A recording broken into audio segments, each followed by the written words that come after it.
Hi guys, welcome back to my channel Thai Food Life in the USA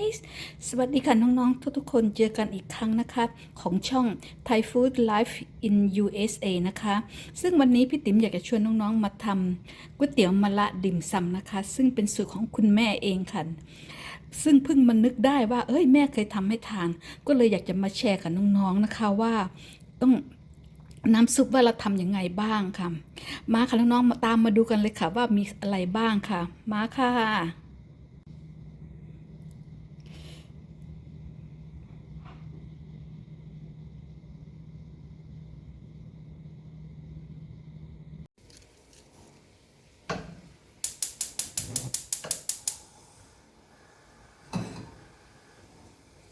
ก่อนอื่นเลยแล้วก็คั่วอบเชย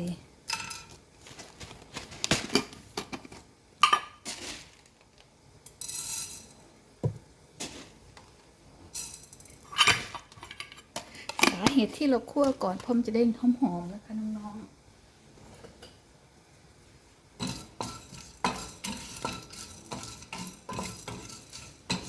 คั่วจนกระทั่งเราได้กลิ่นหอมขึ้นมานะคะถึงหยุดวันนี้เราจะมาทำก๋วยเตี๋ยวมะระดิ่มซำกันค่ะซึ่งเป็นสูตรนี้เป็นสูตรของแม่นะคะที่แม่เคยพาทำกินเราเพิ่งนึกได้ว่าจำได้นี่หว่าแม่เคยทำให้กินแต่เราจะทำหม้อเล็กๆเราถึงไม่ได้ใส่เครื่องเยอะค่ะ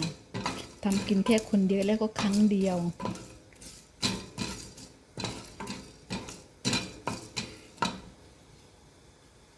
หอมละปิดไฟได้ละมาค่ะน้ำที่เราต้มก็มีมะระต้นผักชีหอมแล้วเราก็ใส่แครอทด้วยนะคะซึ่งสาเหตุที่ใส่สิ่งเหล่านี้ลงไปมันจะทำให้น้ำซุปเราหวานขึ้นนะคะมาค่ะแล้วก็เทของเราอันนี้ลงไปเลยค่ะถ้าใครมีผ้ามีถุงก็ใช้ได้นะคะแต่ที่ติ๋มไม่มีถุงแล้วเราก็ใส่กระเทียมเพื่อจะได้หอม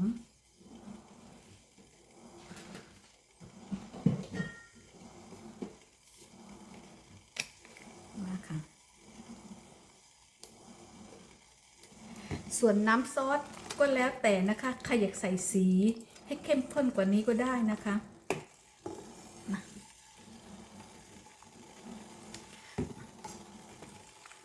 เรามาทำ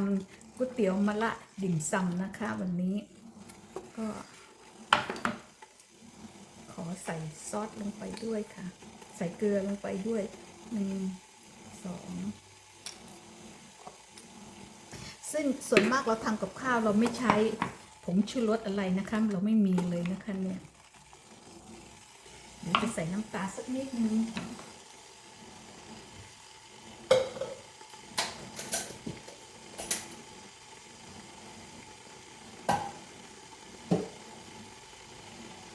เราใส่น้ำตาลนี่ประมาณ1 ช้อนชานะคะ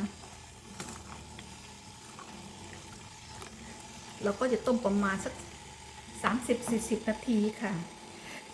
รากผักชีเราก็เอามาจากฟรีเซอร์นะคะน้องๆครับเพราะว่า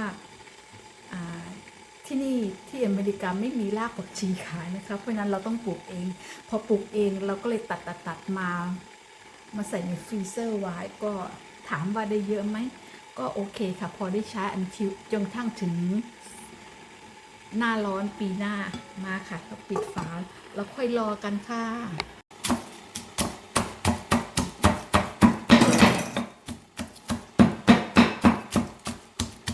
ตำกระเทียมเพื่อไปทำกระเทียมทอดนะคะ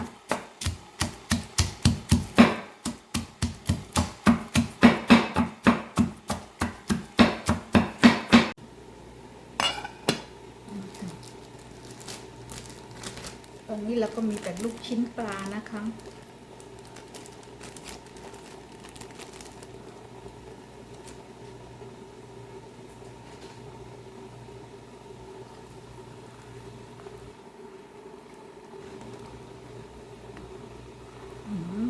กลิ่นหอมน่าทานมากค่ะ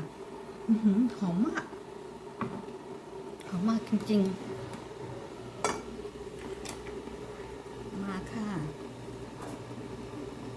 เดี๋ยวเรามาจัดดิ่มซำกันไว้ค่ะ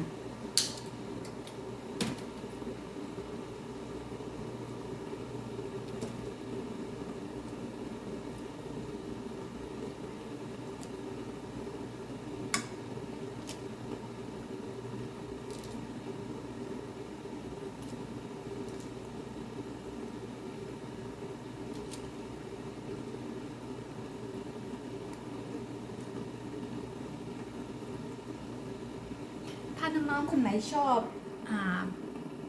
สูตรสามารถเอาไปทำขายเป็นไอเดียดีๆนะคะ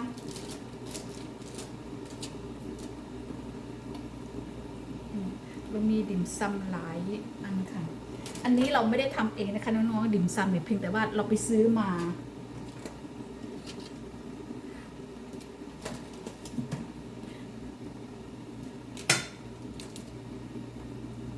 ถ้าถามว่าทำดิ่มซำเองเป็นไม่เป็นค่ะก็มันง่ายดีค่ะแต่ทีนี้เราไปซื้อเข้ามามันก็ดูง่ายดีนะคะน้องๆนี่เลยค่ะดิ่มซำเราเยอะอยู่นะคะเนี่ยนี่เลยค่ะ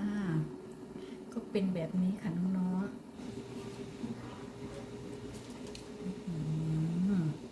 ๆส่วนไส้เราก็มีเยอะแยะนะคะมีหลายอย่างเลยค่ะอร่อยมากลองชิมดู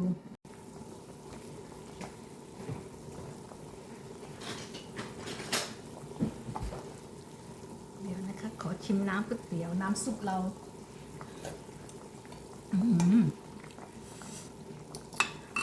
แซ่บแซ่บแซ่บแซ่บ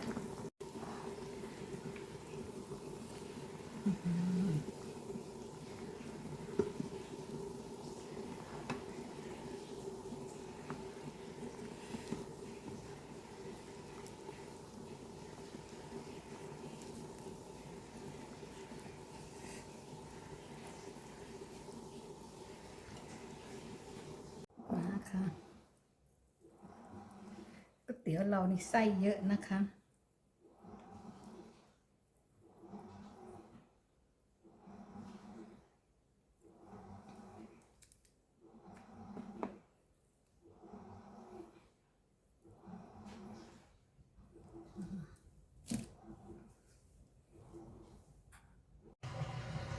เรามีเนื้อเปื่อยด้วยค่ะเนื้อเปื่อยใส่ลงไปเลยเนื้อเปื่อยชิ้นใหญ่ๆโตๆนะคะ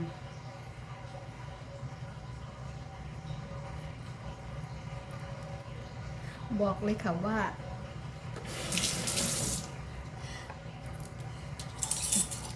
ส่วนผสมเยอะมาก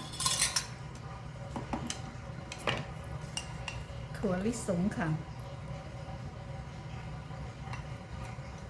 ถั่วลิสงนี่เพิ่งคั่วเสร็จๆใหม่ๆนะคะน้องๆ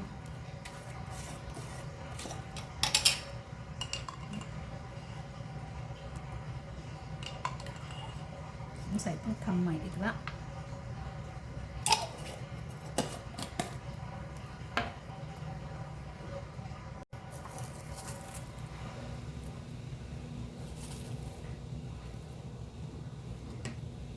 กระเทียมเจียวเดี๋ยวเรา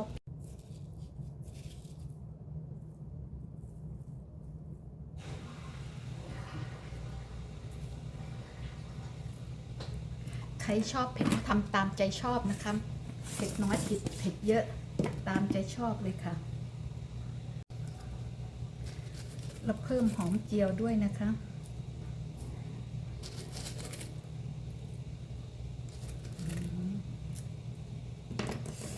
น่าอร่อยมากค่ะบอกเลยค่ะว่า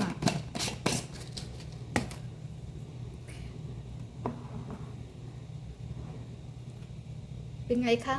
เสร็จเรียบร้อยแล้วนะคะก๋วยเตี๋ยวมะระดิ่มซำของเราซึ่งรสชาติอร่อยมากสำหรับรสชาติน่ะปรุงแต่งตามใจชอบนะคะและส่วนเครื่องผสมน้องๆอยากผสมอย่างอื่นก็ทำได้นะคะแต่เราทำที่เท่าที่เรามีค่ะมาค่ะน่าทานมากค่ะ